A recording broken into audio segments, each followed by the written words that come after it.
Phone tapping పై కవిత అడిగిన ప్రశ్నలకు కేటీఆర్ హరీష్ రావు సమాధానం చెప్పాలన్నారు మంత్రి పొన్నం ప్రభాకర్. ప్రజాపాలనపై బీఆర్ఎస్ నేతలు తప్పుడు ప్రచారం చేస్తున్నారని ఫైర్ అయ్యారు. ఇక సింగరేణిపై చర్చకు సిద్ధమని చెప్పారు. సీఎం రేవంత్ రెడ్డి విదేశాల నుండి వచ్చిన తర్వాత 2014 నుంచి 2026 జనవరి వరకు సింగరేణికి వచ్చిన గనులపై విచారణ జరిపించడానికి సిద్ధంగా ఉన్నామన్నారు. ప్రజా సమస్యలపై అసెంబ్లీలో చర్చించడానికి సర్కార్ రెడీగా ఉన్నా బీఆర్ఎస్ ఎమ్మెల్యేలు రావడం లేదన్నారు మంత్రి పొన్నం ప్రభాకర్. మాజీ మంత్రి కేటీఆర్ గారు సింగరేణికి సంబంధించిన అంశం మీద మాట్లాడుతున్నటువంటి అంశాలను ప్రభుత్వం పక్షాన తెలంగాణ సమాజానికి మీ ద్వారా కొన్ని తీసుకొచ్చే ప్రయత్నం చేస్తూ ఉన్నాం. ఈరోజు వాళ్ళు మాట్లాడుతున్నటువంటి ప్రాథమిక ఆరోపణ, కాంగ్రెస్ ప్రభుత్వం వచ్చిన తర్వాత మైన్స్కు సంబంధించి అన్నీ కూడా ఎక్సెస్లో ఇస్తూ ఉన్నారు. గతంలో మా హయాంలో అంతా కూడా 10% మైనస్తో ఇచ్చినామనేటువంటి మాట చెప్తా ఉన్నారు. ఇది పూర్తిగా 100% నిరాధారం.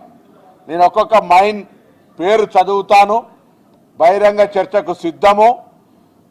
తెలంగాణ ప్రభుత్వం హయాంలో, టీఆర్ఎస్ హయాంలో 21 గనులు ఇస్తే 1.07 తోటి మైనస్ కింద ఇచ్చినారు.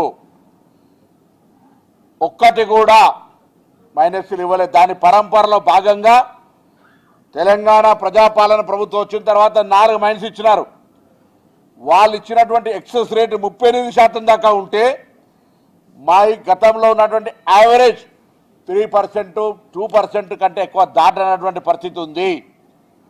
కానీ మసిబూసి మారేడుకాయ చేసినట్టుగా తెలంగాణ ప్రభుత్వాన్ని 10 సార్లు దొంగ దొంగ దొంగ అంటే అబద్ధాన్ని నిజమైన నమ్ముతారనేటువంటి ఒక దుష్ట ఆలోచనతోటి ఈరోజు ప్రభుత్వం ఏదో తప్పు చేస్తున్నట్టుగా చూపేటువంటి ఒక ప్రయత్నం చేస్తూ ఉన్నారు.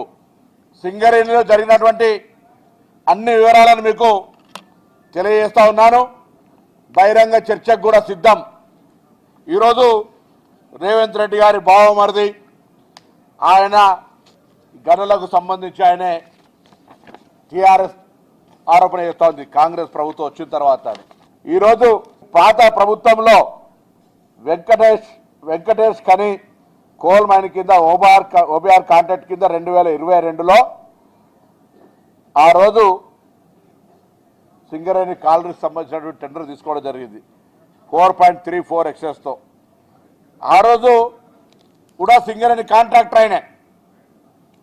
సింగరేణి కాంట్రాక్టర్గా టీఆర్ఎస్ హయాంలో మంచోడైతాడు, కాంగ్రెస్ హయాంలో తీసుకుంటే బంధుత్వం ఎట్లా వస్తుందని అడుగుతా ఉన్నాం. ఇలా తప్పకుండా ఏ హరీష్ రావు గారు, ఏ కేటీఆర్ గారు అయితే అడుగుతూ ఉన్నారో, ముఖ్యమంత్రి గారు విదేశాల నుంచి వచ్చిన తర్వాత 2014 నుంచి ఇచ్చినటువంటి అన్ని గనులతో సహా 2026 జనవరికి ఇచ్చినటువంటి అన్నిటి మీద కూడా ఎంక్వైరీ చేయడానికి మాకేం అభ్యంతరం లేదు. తప్పకుండా హరీష్ రావు గారు ఒక లేఖ రాయండి, డిప్యూటీ లీడర్ లేఖ రాయండి.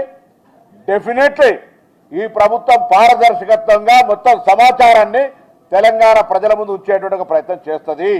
వీటన్నిటి మాట్లాడే ముందు టెలిఫోన్ స్కామ్కు సంబంధించి కేటీఆర్ గారి సోదరి హరీష్ రావు గారు మరదలు అడిగినటువంటి ప్రశ్నలకు జవాబు చెప్పండి. అధికార పార్టీగా మీ పార్టీలో ఉన్నటువంటి చాలామంది అవును టెలిఫోన్ స్కామ్ను ఆఖరికి సొంత భావాన్ని వదిలిపెట్టకుండా చేసినారని మాట మాట్లాడుతూ ఉన్నారు. ఏదంటే దండుపాలెం బ్యాచ్. ఎవరు Dandupalyam batch? This is democratic party. Congress party ప్రజాస్వామికంగా బలైన వర్గాలకు సంబంధించి లేదా ఇతర సామాజిక న్యాయాలతో సహా కలిసిపోయేటువంటి పార్టీ.